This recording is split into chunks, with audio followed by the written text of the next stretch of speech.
Hello, I'm Jane Fonda, and this is A&M Studios in Hollywood, California.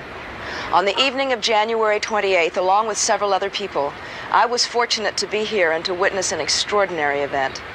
45 of the most remarkable singers in American popular music had come together to record a special song and make a special commitment. For many of us watching that night, part of the thrill was seeing so many diverse artists working together so compatibly, with serious purpose, but with a sense of humor and spontaneous spirit. After all, how often have any of us had a chance to see genuine legends like Ray Charles, Bob Dylan, Michael Jackson, Lionel Richie, Diana Ross, Tina Turner, Bruce Springsteen, Willie Nelson, and so many more, all in the same room, sharing harmonies, telling jokes, and even shedding tears. Frankly, it was a bit like a dream. The vision of an artist community coming together, declaring that an urgent common concern was more important to them than musical differences or individual renown. It was a dream too good not to share. And so in the next hour, we would like to give you a glimpse of some of the more enduring moments of that memorable evening. A few days before the actual historic session, another musical meeting took place. This time at Lionel Studios with Quincy Jones, Michael Jackson, Lionel Richie, and Stevie Wonder all present.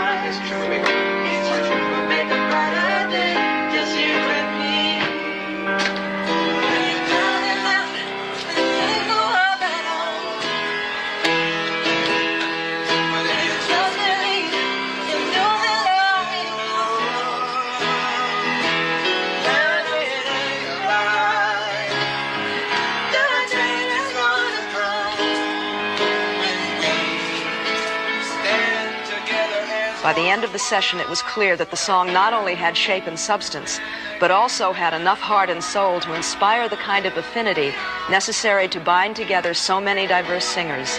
In fact, there was a spirit of cooperation, amiability, and exhilaration born at this session that would eventually carry over to the entire USA for Africa project. Hello? Hello? How you doing, Rudy? Man, are you kidding? Well, Stevie and Michael and Lionel are here. So we're just getting ready to cut the track now. We're getting ready to cut the basic now.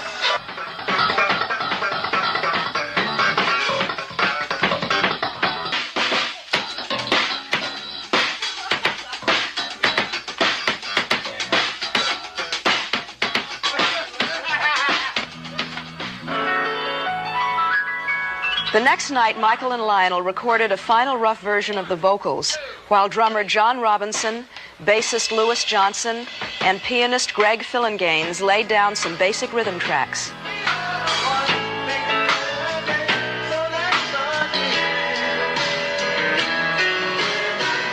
Then Quincy and engineer Humberto Gatica did a mix of the song and sent tapes of it to the other artists who were invited to lend their voices to the project. Finally, it was the night of Monday, January 28th. Trucks began arriving here at the A&M lot shortly after dark. Over 150 technicians and crew members began assembling a complex audio and video network of equipment.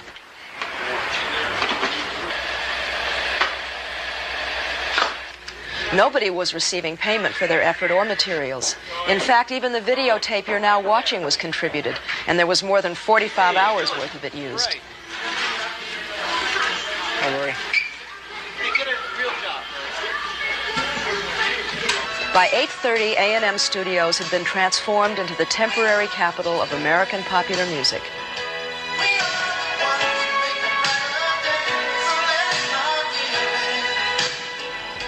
Michael Jackson bypassed the American Music Awards to come in by himself and record one final guide vocal that Quincy could use as a map for the song's chorus parts. Then, a little after 9 p.m., the other singers and their guests began arriving. Many, like Cyndi Lauper and Tina Turner and Lionel Richie, were coming straight from the American Music Awards, where Tina and Cyndi had performed and Lionel had hosted. People who had been competitors only a few hours before were now meeting as partners in deliverance.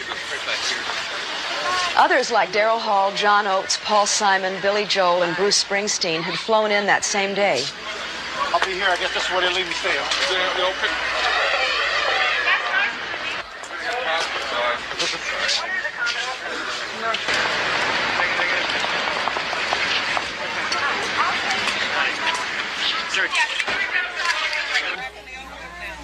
When I saw those faces come in the studio that night after the American Music Awards, and they just were checking in one by one, Ray Charles, and just on, and I started to feel that everybody was on the case, and they weren't involved in the egos, and that's one of the key words we had that night was check your ego at the door. This is some powerful magic going to happen tonight, I feel.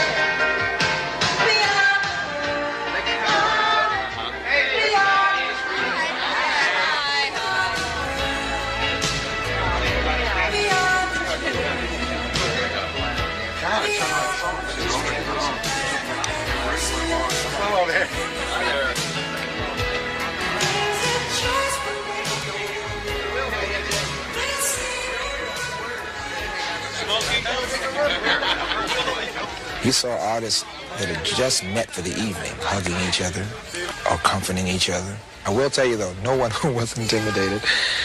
To walk into their midst and to feel an instant sense of camaraderie, an instant sense of belonging, an instant sense of oneness is a very, very unusual experience. Hold it, everybody, please. First, I would like you to meet Bob Geldof, who is really the inspiration for this whole thing. Thank you, Chef.